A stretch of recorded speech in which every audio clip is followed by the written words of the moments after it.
My name's Benny, and I'll be talking about the effective shift in language. The term mental retardation started having negative connotations after the public used what was a neutral medical term to insult people.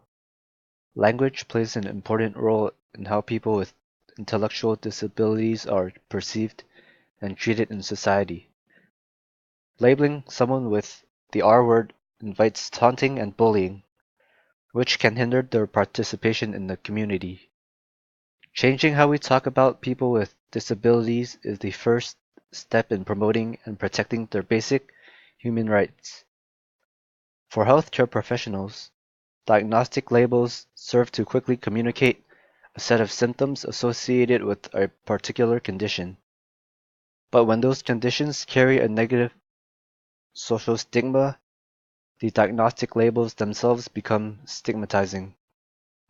By shifting from mental retardation to intellectual disability, and changing society's negative views of this population, parents may feel more comfortable with medical professionals using any term they think is medically accurate for their children's diagnosis.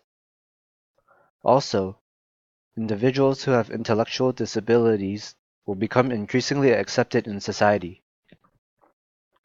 The change in terminology also aligns with the language used by professional organizations such as the World Health Organization, the American Association on Intellectual and Developmental Disabilities, and the U.S. Department of Education.